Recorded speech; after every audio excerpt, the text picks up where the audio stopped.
प्यारे बच्चों, जय हिंद। स्वागत है आप सभी का selection tech official YouTube channel पे night dose at 9 PM with Avnish sir के साथ 10 मिनट 10 न्यूज शो में। तो प्यारे बच्चों, आज हम लोग बात करने जा रहे हैं आपके सामने 9 जनवरी के शानदार से करंट अफेयर्स के बारे में। और याद रखिएगा, आज की जो करंट अफेयर्स आपके सामने प्यारे बच्चों, इसमें 10 क्वेश्चंस होंगे और डेली रात 9 बजे हम लोग आपके सामने 10 करंट अफेयर्स की बात करते हैं, जिसको हम लोग 10 मिनट के अंदर कंप्लीट करते हैं। तो रात 9 बजे डेली आप देखते रहिए prime show 10 minute 10 news show के अंदर। चलिए शुरुआत करते हैं। सबसे पहले टैगलाइन पढ़ेंगे, सफलता मेहनत मांगती है। फिर हम लोग का आएगा पहला क्वेश्चन। एक शानदार सा क्वेश्चन है। इस क्वेश्चन को लिखने का पैटर्न हमने थोड़ा चेंज किया है। क्वेश्चन ये आपके सामने आया कि एक वरिष्ठ अभिनेता जिनका नाम था आपके सामने कल्याण चट्टोपाध्याय, ठीक है प्यारे बच्चों। तो कहा गया कि आपके सामने कल्याण चट्टोपाध्याय जिनका नाम था, ये अभी हाल ही में इनका निधन हुआ है। सवाल है कितने वर्ष की एज में इनका निधन हुआ है। सवाल एक्चुअली एग्जाम में ऐसा नहीं आएगा। एग्जाम में सवाल यह आएगा कि अभी हाल ही में कल्याण चट्टोपाध्याय का निधन हुआ, वह किससे जुड़े हैं। क्वेश्चन बनेगा recently Kalyan Chattopadhyay passed away recently, ही was related to which field. याद रखिएगा, ये आपके सामने एक्टर थे, ये आपके सामने फिल्म इंडस्ट्री से जुड़े थे। तो क्वेश्चन यह है, लेकिन हम इसको थोड़ा घुमा के पूछे हैं ताकि आप इसका जवाब दे पाए। बहुत शानदार आप आंसर दे पा रहे हैं। वेरी गुड इवनिंग सब लोग को प्यारे बच्चों। याद रखिएगा, ये आपके सामने आंसर हो जाएगा 82 साल, ठीक है। तो 82 ईयर्स की एज में इनका निधन हुआ है, ये बात ध्यान रखिएगा। क्लियर है? चले, कोई डाउट किसी को? ठीक है, तो ये ध्यान रखिएगा। अगला बढ़ते हैं, आपके सामने बात करते हैं क्वेश्चन दूसरा की बात करते हैं बच्चों। शानदार क्वेश्चन। कहा कि आपके सामने यूनेस्को अंतर सरकारी समिति का 20वां सत्र किस शहर में शुरू हुआ है। कहा कि the 20th session of the UNESCO inter governmental आपके सामने committee begin in which city.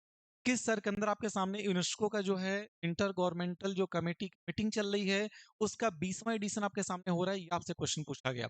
बताइए फटाफट से कमेंट बॉक्स के अंदर जल्दी से आंसर क्या हो जाएगा। चले, बहुत शानदार आंसर दे रहे हैं सब लोग, ठीक है। कुछ लोग न्यू दिल्ली कह रहे हैं आपके सामने, कुछ लोग जयपुर कह रहे हैं, कोई पेरिस वही कह रहा है। याद रखिए पेरोच आपके सामने सेशन हो रहा है, आपके सामने हो रहा है। तो जिसका इसका नई दिल्ली था, उस सब लोग का आंसर क्या है आपके सामने, बिल्कुल करेक्ट आंसर। क्लियर? तो ये ध्यान रखिएगा। चल, क्वेश्चन तीसरे की बात करते हैं। अमित शाह साहब ने आपके सामने पता होगा कुछ दिन पहले पढ़ाया था आपको, गुजरात के दौरे पे गए थे। तो कहा गया अमित शाह ने गुजरात में किस संयंत्र का उद्घाटन किया। गुजरात के अंदर आपके सामने कौन सा संयंत्र है जिसका उद्घाटन अमित शाह जी ने किया। क्या पेट्रोकेमिकल संयंत्र, पेट्रोकेमिकल प्लांट का उद्घाटन किया, या बायो सीएनजी फर्टिलाइजर प्लांट का उद्घाटन किया, वाटर ट्रीटमेंट प्लांट का उद्घाटन किया, या स्टील प्लांट, किसका उद्घाटन किया। ये आपसे क्वेश्चन पूछा जा रहा है, ये आपको बताना होगा। फटाफट आंसर जल्दी बता दीजिए मेरे बच्चों। याद रखिएगा आपके सामने ऑप्शन नंबर बी। तो अमित शाह जी जब गुजरात गए थे आपके सामने, उन्होंने वहां पे बायो सीएनजी और उर्वरक संयंत्र मतलब बायो सीएनजी और फर्टिलाइजर प्लांट का उद्घाटन किया था। ये बात ध्यान रखिएगा। तो क्वेश्चन ये हो सकता है एग्जाम में कि आपके रिसेंटली बायो सीएनजी और फर्टिलाइजर प्लांट का इनॉग्रेशन कहाँ पे किया गया। पर ये गुजरात में किया गया और इसका उद्घाटन किसने किया था। इसका उद्घाटन किया था आपके सामने अमित शाह जी ने। ये बात ध्यान रखिएगा। क्लियर? ये था आपके सामने क्वेश्चन नंबर तीसरा। क्वेश्चन 4 पढ़िए फटाफट से। ये सवाल था, आई थिंक सब क्रिकेट देखने वाले बता देंगे कि who become the fourth Indian to score 20,000 international runs. 20,000 अंतरराष्ट्रीय रन बनाने वाले चौथे भारतीय खिलाड़ी कौन बने हैं। ये आपसे क्वेश्चन पूछा जा रहा है। तो बताइए फटाफट से प्यारे बच्चों, आपके सामने 20 रन बनाने वाले चौथे भारतीय खिलाड़ी कौन बने हैं। फटाफट कमेंट बॉक्स में जल्दी से इसका आंसर दे दीजिए। वेरी गुड, बहुत शानदार। याद रखिएगा रोहित शर्मा। तो पहले बच्चों, आपके सामने रोहित शर्मा भारत के चौथे खिलाड़ी बन चुके हैं जिन्होंने आपके सामने अंतरराष्ट्रीय मैचों में आपके 24 रन सॉरी 20 रन बनाए हैं, 20 से ज्यादा रन बनाए हैं। बात ध्यान रखिएगा। क्लियर? नेक्स्ट क्वेश्चन नंबर 5 आपके सामने आता है, जहां पे कहा गया कि आर्म फोर्सेस फ्लैग डे आपके सामने जो है सशस्त्र सेना झंडा दिवस कब मनाया जाता है। अब ये क्वेश्चन पूछा गया आपसे शानदार सा। तो बताइए फटाफट से आपके सामने प्यारे बच्चों, जो है सशस्त्र सेना झंडा दिवस कब मनाया जाता है। आर्म फोर्सेस फ्लैग डे कब मनाया जाता है, बताइए फटाफट से। बहुत शानदार, वेरी गुड। तो आर्म फोर्सेस फ्लैग दिवस प्यारे बच्चों आपके सामने कब मनाया जाता है। याद रखिएगा, यह 7 दिसंबर को प्रत्येक वर्ष मनाया जाता है।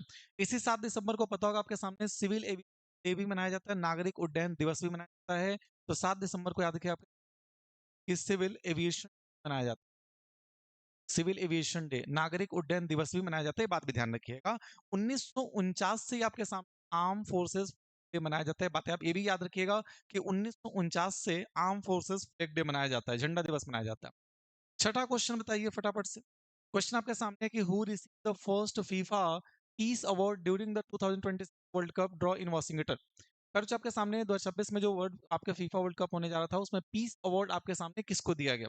यह बात की गया, किसको देने की घोषणा की गई। कहा गया किसे वाशिंगटन में 2026 विश्व कप ड्रॉ के दौरान पहला फीफा शांति पुरस्कार दिया गया? याद रखिए, पहला फीफा शांति पुरस्कार जो आपके सामने दिया गया डोनाल्ड ट्रंप को। क्लियर है? ये ध्यान रखिए। आप देखोगे कुछ दिन पहले डोनाल्ड ट्रंप आपके सामने जो है वह रोनाल्डो के साथ बैठ करके मीटिंग भी कर रहे थे, ऐसा आपने देखा होगा। क्लियर? तो ये ध्यान रखिएगा प्यारे बच्चों। ठीक है, किसको दिया गया प्यारे बच्चों? ये दिया गया था डोनाल्ड ट्रंप को। क्लियर? चले, 7वां क्वेश्चन पढ़िए आपके सामने। ये शानदार क्वेश्चन है, जितने भी बैंक वाले बच्चे हमें देख रहे हैं ये क्वेश्चन लिख लीजिए, क्योंकि आपके बैंकिंग के सिलेबस में, बैंकिंग के नोट्स में एक बहुत बड़ा चेंजिंग करने जा रहा है। क्वेश्चन ये आपके सामने कि RBI gave in principle approval to which fintech to convert into a small finance bank. RBI ने फिनटेक को लघु वित्त बैंक में बदलने की सैद्धांतिक मंजूरी दी है। आरबीआई ने किस आपके सामने बैंक को कहा, किस पेमेंट बैंक को आरबीआई ने कहा कि आप एक स्मॉल फाइनेंस बैंक बन सकते हैं, इस बात की लाइसेंस अप्रूव कर दी गई है। भारत में 6 स्मॉल फाइनेंस बैंक है, सॉरी, भारत में 6 पेमेंट्स बैंक आपको पता होगा, क्लासरूम में आपको पढ़ाए होंगे। और भारत में आपके सामने 11 स्मॉल फाइनेंस बैंक है। स्मॉल फाइनेंस बैंक बनाने के लिए 200 करोड़ की कमेटी आपके मिनिमम कैपिटल होना चाहिए। पेमेंट बैंक बनाने के लिए 100 करोड़ की कैपिटल होना चाहिए। खैर, चारों आपके सामने पेमेंट बैंक भारत में भी चल रहे हैं। सवाल यह है कि इसमें से किस पेमेंट बैंक को स्मॉल फाइनेंस बैंक बनने के लाइसेंस आरबीआई ने दिया है? याद के पैरों आपके सामने जो है फिनो पेमेंट बैंक। तो फिनो पेमेंट बैंक को कहा गया, आरबीआई के अप्रूवल मिल चुका है कि ये आपके सामने एक स्मॉल फाइनेंस बैंक बन जाएगा, जिसका नाम हो जाएगा फिनो स्मॉल फाइनेंस बैंक। ध्यान रखिएगा। और अगर ऐसा होगा तो फिर आपके सामने पेमेंट बैंकों की संख्या घट के 6 से 5 हो जाएगी और स्मॉल फाइनेंस बैंकों की संख्या 11 से बढ़ के 12 हो जाएगी। क्लियर? चल, अगला क्वेश्चन नंबर 8वां पढ़िए। 8वां क्वेश्चन आपके सामने, in which state did India's and Malaysia joint military exercise, जिसका नाम है हरिमऊ शक्ति 2025। तो बताइए आपके सामने जो है हरिमऊ शक्ति 2025 जो है, यह आपके सामने कहाँ पे आयोजित किया? क्योंकि यह आपका दो, देखिए एग्जाम में 2 सवाल बनेगा। पहला सवाल ये बनेगा कि हरिमऊ शक्ति 2025 किसके बीच का एक अभ्यास है? तो भारत और मलेशिया के बीच आपके सामने एक अभ्यास है। इंडिया और मलेशिया के बीच का ज्वाइंट मिलिट्री एक्सरसाइज जिसका नाम है हरिमऊ शक्ति 2025, यह बात ध्यान रखिए। और दूसरा आपके सामने कहा गया कि आपके सामने 2025 का संस्करण कहाँ पे हो रहा है, शहर के अंदर हो रहा है? याद के पैरों ये आपके सामने राजस्थान के महाजन फील्ड फायरिंग के अंदर ये आपके सामने शुरू किया गया। क्लियर? तो भारत और मलेशिया के बीच जो आपका अभ्यास है जिसका नाम है हारिमो 2025, ये आपके सामने महाजन फील्ड फायरिंग रेंज के अंदर आपके सामने राजस्थान में कंडक्ट हुआ। ये बात ध्यान रखें। क्लियर?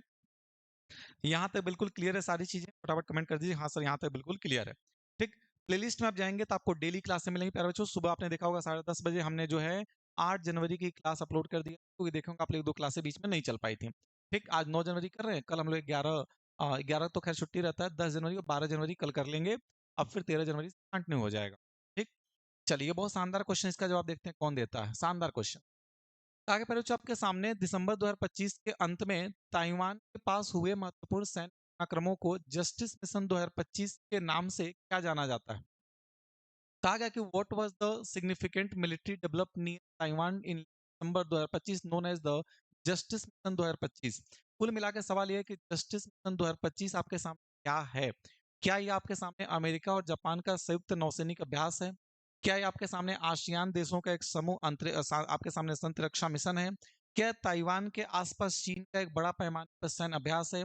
या क्या यह संयुक्त राष्ट्र का समुद्री सुरक्षा अभियान है? क्या है? तैयार के प्यारे बच्चों, जस्टिस मिशन 2025 जो है ये आपके सामने जो है एक आपके ताइवान के आसपास चीन का एक बड़े पैमाने पे सैन्य अभ्यास है। ताइवान के आसपास चीन के द्वारा एक बड़े सैन्य अभ्यास किए गए जिसका नाम है जस्टिस मिशन 2025। क्लियर? चले, 10वां क्वेश्चन पढ़िए, आज का लास्ट क्वेश्चन प्यारे बच्चों, कि वैश्विक स्तर पर अर्थव्यवस्था के रैंकिंग के संदर्भ में भारत ने दिसंबर 2025 में कौन सा मील का पत्थर हासिल किया है? Which milestone did India achieve in December 2025 in terms of its economy global ranking? क्या भारत आपके सामने दुनिया की 5वीं सबसे बड़ी अर्थव्यवस्था बन गई? ब्रिटेन को पीछे छोड़कर 6ठी सबसे बड़ी अर्थव्यवस्था बन गई? जापान को पीछे छोड़कर 4थी सबसे बड़ी अर्थव्यवस्था बन गई? या तीसरी सबसे बड़ी अर्थव्यवस्था बन गई? क्या हुआ? याद करिए बच्चों, ऑप्शन नंबर सी, जापान को पीछे छोड़ के इंडिया तीसरा, फोर्थ नंबर का सबसे बड़ा इकोनॉमी बन गया, क्योंकि पहले नंबर पर आपके सामने यूएसए है, दूसरे नंबर पर आपके सामने चाइना है, तीसरे नंबर पर आपके सामने प्यारे बच्चों जर्मनी है, और उसके बाद याद रखिएगा आपके सामने हमारा इंडिया आ चुका है, जापान जा चुका है 5वें नंबर पर। क्लियर? पहले हम लोग 5वां हुआ करते। ठीक, तो फोर्थ सबसे बड़ी इकोनॉमी बन गया है। क्या आपका क्वेश्चन था? तो आज की सेवा यही क्या की समाप्त। तो प्यारे बच्चों, डेली रात 9 बजे आपसे हमारी मुलाकात होती है नाइट डोज के, नाइट में 9 बजे, और 10 मिनट 10 उसके अंदर हम लोग बात करते हैं 10 मोस्ट इंपॉर्टेंट करंट अफेयर्स की। क्लियर? तो शानदार से करंट अफेयर्स के लिए आप सेशन को जो ज्वाइन करते रहिए, क्लास नहीं छूटनी चाहिए। लिस्ट में 8 तारीख और 9 तारीख की क्लास आ चुकी है, कल आपके सामने 10 तारीख की और 12 तारीख क्लास, 11 संडे 11 की क्लास नहीं होगी, 10 और 12 की क्लास, कल 2 क्लास आप लेंगे, ठीक? तो जितने भी लोग क्लास में जुड़े हैं, क्लास अच्छी लगी हो कमेंट बॉक्स में ज़रूर बताएँ, क्लास आपको कैसी लगी? जय हिंद प्यारे बच्चों, जहाँ भी रहिए खुश रहिए, स्वस्थ रहिए, मस्त रहिए, व्यस्त रहिए और जीवन में मुस्कुराते रहिए। जय हिंद।